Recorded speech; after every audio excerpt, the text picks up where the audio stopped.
What if Wall Street, the Federal Reserve, and even your national government were just stage props in a centuries-old theater? A play directed by the same 13 bloodlines that have quietly shaped every boom, bust, and bailout in modern history. You feel it, don't you? Prices climbing, your savings shrinking, jobs becoming more and more unstable. It feels like the harder you work, the more the game is already rigged. But who exactly is doing the rigging? Today, we rip open the veil on a hidden financial empire, one that has been protected for generations by offshore trusts and ghost accounts. This is an empire so untouchable that politicians don't dare to name it. They work for it. The very same system that funded both sides of World War I is now funding the digital and economic wars of today. Your future debt? It might already be sold in their private ledgers. Before we dive deep into this rabbit hole, I'm curious where you're watching from. Drop your country in the comments below. By the end of this video, you'll see exactly how your local economy connects to this same invisible global machine. Make sure you subscribe now for the unfiltered truth they would much rather erase. Let's rewind to the early 1800s, where global finance as we know it was born. While our schools teach us about kings, queens, and political revolutions, the real revolution was about money itself. In the financial hubs of London, Amsterdam, and later New York, a small interconnected network of families began a new kind of business. They weren't just lending to people, they were lending to entire nations. Names like Rothschild, Warburg, and Rockefeller weren't just businessmen. They were the architects of a new world order, one where governments borrowed their power. Nathan Rothschild famously said, "I care not who makes the laws if I control the money." Think about the power in that statement. By 1815, his family's network held more gold than the Bank of England itself. Does that model sound familiar? Fast forward to today, and you have institutions like the Federal Reserve, which can print trillions of dollars out of thin air and then lend it back to the government and, by extension, to you, with interest attached. Now, let's jump to 1913 and the creation of the Federal Reserve Act. This wasn't some public, transparent process. It was born in total secrecy on Jekyll Island, Georgia. A small group of 7 men, who together represented about a quarter of the entire world's wealth at the time, people from the houses of Morgan, Rockefeller, and Warburg, they were the ones who crafted this law. And let us be clear, they weren't designing a system for economic stability for the masses. They were designing a system for control. Does this pattern of backroom deals sound familiar? Look at what happened in March 2023 when Silicon Valley Bank collapsed. A handful of insiders, in a matter of hours, rewrote the rules overnight, deciding who gets saved and who gets left behind. The public is told it's for the good of the system, but the same insiders always seem to come out on top. This isn't a new phenomenon. Think about the Great Depression of 1929. Millions of ordinary people lost everything they had. But who was there to buy up all the distressed assets, the businesses, the real estate, the stocks, for pennies on the dollar? The very same families and financial institutions that had a hand in creating the conditions for the crash in the first place. And then history repeated itself. The 2008 financial crisis saw millions of families evicted from their homes, while behemoth asset managers like BlackRock and investment banks like Goldman Sachs didn't just survive, they expanded their empires, gobbling up the wreckage. Through it all, the final masterstroke came in 1971 with the death of the gold standard. From that moment on, money was no longer tied to a physical asset. It became an idea, a digital entry in a ledger, and whoever owns and controls that idea owns the world. So we've talked about the visible players, the big banks, the Federal Reserve, but behind them there's another layer, what's known as the shadow banking network. This is where the real power resides. In 2022, this network was estimated to control over $230 trillion in off-balance sheet assets. To put that in perspective, that's more than twice the entire world's GDP. And the key here is that it operates with virtually no oversight and no accountability. These aren't your typical corporations.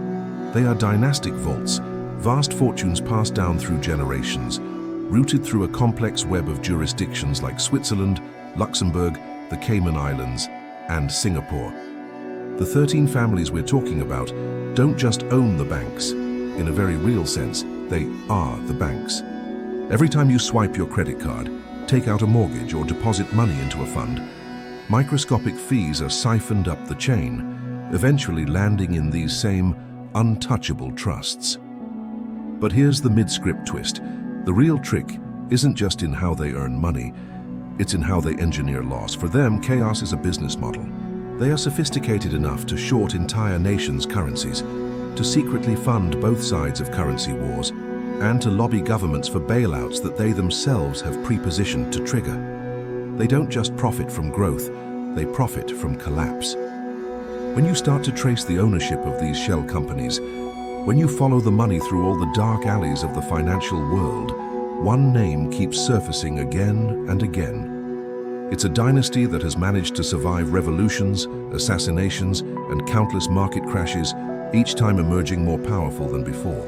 You probably won't believe the name when you hear it. And the receipt, the proof of their influence, is wilder than you could ever imagine.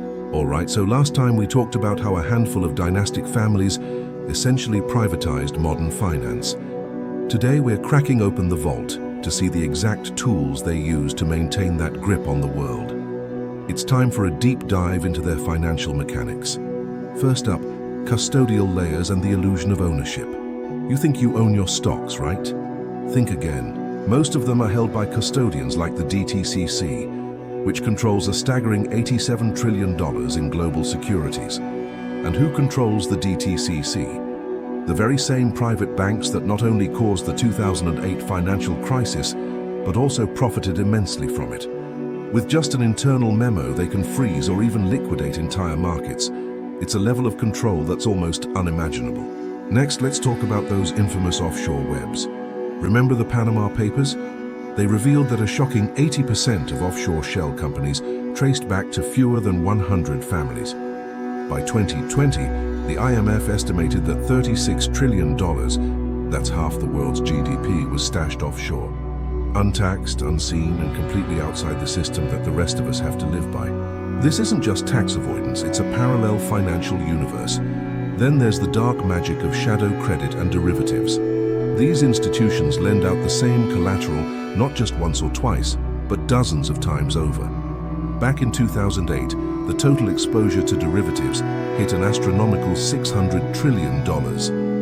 When the house of cards inevitably came crashing down, who survived?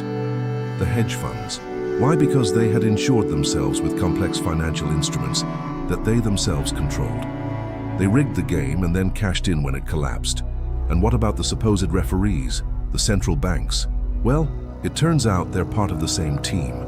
During the 2008 crisis, the Federal Reserve secretly doled out $16 trillion in emergency loans without a single vote from Congress. The recipients? Citigroup, Morgan Stanley, Barclays, all institutions deeply intertwined with the same family trusts. It was a safety net, but only for the insiders. The rest of the world was left to deal with the debris. This leads us to corporate capture.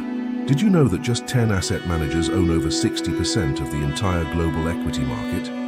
We're talking about giants like Vanguard, BlackRock, and State Street.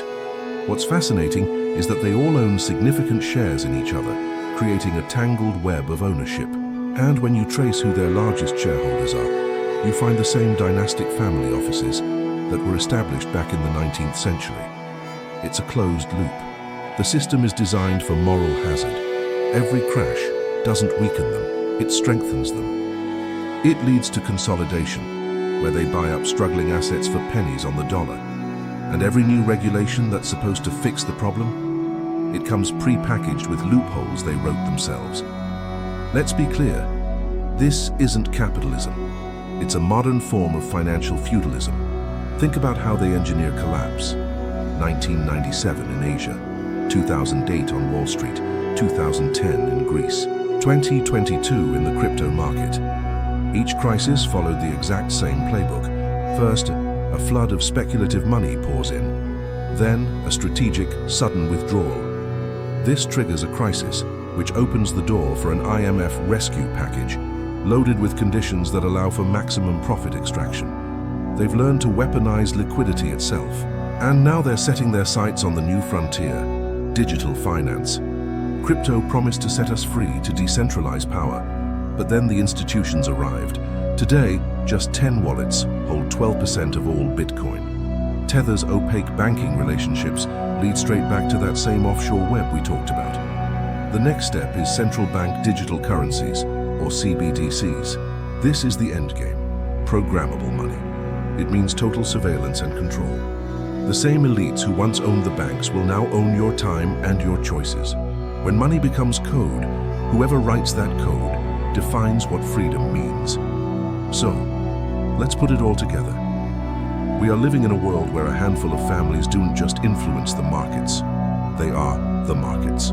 They've successfully turned debt into our destiny, money into a tool for obedience, and freedom into a subscription service you can't afford to cancel. Every market crash, every bailout, every speculative spike, it's all part of a grand orchestration. You feel the pain in your wallet and your daily life. They simply record the profit on a spreadsheet. Their entire system of control survives on one critical element: your trust. Your belief that money has inherent value, that the law delivers justice, and that history tells the truth. But what if all three of those are carefully crafted illusions? The next collapse is coming. It will be global, digital, and faster than anything we've ever seen. Liquidity will vanish in milliseconds, and the system will be stabilized by their new programmable cash. A global reset signed by the exact same names that have been behind every major crisis in modern history. So I have to ask, is the game rigged? Or are we still participating by choice? Because denial has been their most profitable invention to date.